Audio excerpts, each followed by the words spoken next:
in the book of Galatians, in Galatians, I believe it is chapter 4. Oh, thank you. And looking at verse 1 through and including verse 7. In Galatians chapter 4, and Paul writing to the church of Galatia in chapter 4, he says, "Now I say that the heir, as long as he is a child, differeth nothing from a servant, though he be Lord of all, but is under tutors and governors until the time appointed of the Father.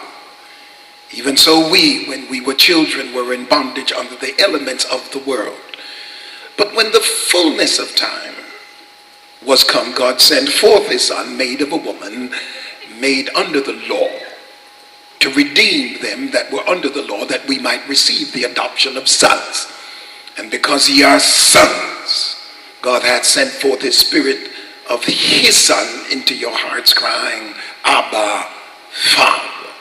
Wherefore thou art no more servant, but a son. And if a son, then an heir of God through Christ." Just look at somebody and tell them all curses are off. Amen. Look at somebody and say, "I'm not cursed anymore." It is significant to grasp the strength of the word, particularly when it comes to father and son relationship. I think that God has shown us from a very optimum platform the wonders of the relationship between father and son. It is not just a New Testament concept. In fact, it's old as the world is. Because in Genesis 5:3, Adam lived 130 years and begat a son in his own likeness after his image and called his name Seth. Likeness, the root word is yada, and it occurs commonly because it expresses a multitude of shades of knowledge gained by senses. One synonym, of course, is bin, and that is to discern.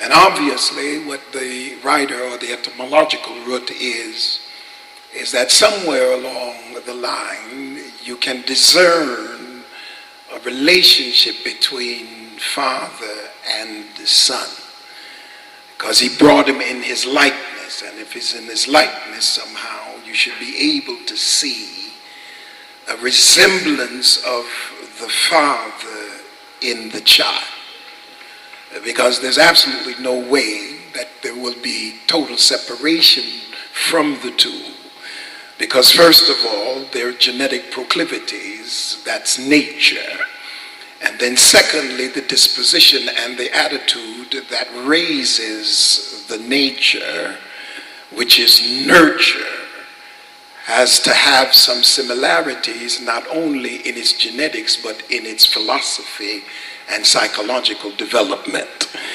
The truth is that there has to be some discernment. I should be able to look at you and have some idea what your father was like. I should be able to look at you and have some idea what your mother was like, because there cannot be total separation between mother, daughter, father, son. It is critical because it is denoted, and it is the virtues of it is extolled by Jesus Christ, because Jesus in every way represented his father in such a manner that he became the expressed image of God. So total and so complete that he could say, "No man comes to the Father but by me. And if you see me, you see the Father." It's a critical kind of thing. My father, I was telling them on television how tight he was, but his tightness didn't come out of his own nurture or his own nature.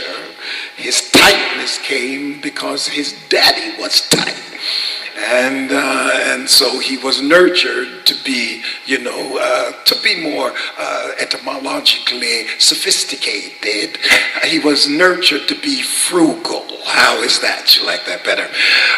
Now, from a spiritual point of view, it is kin also, yada is kin also to another word that's called nekar, and that is to recognize. So not only is there discernment as it relates to the spirit of the individual, the likeness also includes the ability to recognize through features. So not only is there similarities in the physicality of father and son, there is also similarities in the philosophy and psychological development of father and son, because there is a relationship that means we cannot distinguish totally the differences. We only see, for the most part, the similarities. Now, many times it's been used negatively, particularly when a father and a mother have not had a good relationship. And oftentimes, and I tell sisters all the time, don't ever rape the concept of father in your child, even if he's not around, even if he's not been there for a long time. Never ever say to your child, you're silly or stupid like your father, or you act just like your father. Find another way to chasten the child other than to put her father down in her own mind or his mind. Because whether he's there or not, children create a concept of father in their minds. It's a little quiet now, but I've been in quiet places before. The yada is also used of the sexual intercourse, as Adam knew, or yada, Eve, his wife. And if you understand this now, you see the evolution. And let me add another dimension. Yada is also used of the most intimate acquaintances. So Adam yadas Eve and is rewarded with a son who is yada in spirit, discerned and recognized. You see, the union between the two then brings something into play that now shows the fruitfulness that God commanded them to have. Now he is like Adam. That means Adam is recognized in Seth, and Adam is discerned in Seth. To know Seth then is to be acquainted with Adam, because there are certain features and attitudes in Seth that will only point to Adam. Now, I hope you see where I'm going. If you don't, well, I'll work on it. Now, that now becomes likeness. But on the other side, there is a word called image, because there's a likeness and there's the image. And in image, we get the word Salem, which is represented 5 times. And it's used of man in the image of God. Now, it happens that it is used as, oftentimes it refers to an idol. So unlike Adam's relationship to God, where God's image obviously does not consist in the man's body, but in the man's spirit, because likeness is an outside indication, but image now brings a totality. In other words, I don't want you just to look like me. I want you to be like me. I don't want you simply to represent on the outside, but your spirit is not like my spirit on the inside. Because the likeness to God, from whom is animating breath, came. Now here's what went wrong when Adam was made in the image of God, he was made in purity and in innocence. Now, when Seth is made in the image of Adam, there is a dimension that was not there before. And that is that little three-letter word called sin. You see, when Adam was made in the pristine creative power of God, he was in a whole nother dimension than when Seth came. Let me just give you an example. I saw something the other day that was so remarkable, it literally blew my mind. And that is a shark of white, a great white shark, something about 18 feet long, was in the water with a killer whale. And both of them clashed, and it was remarkable that the killer whale simply bumped the great white and flipped him over.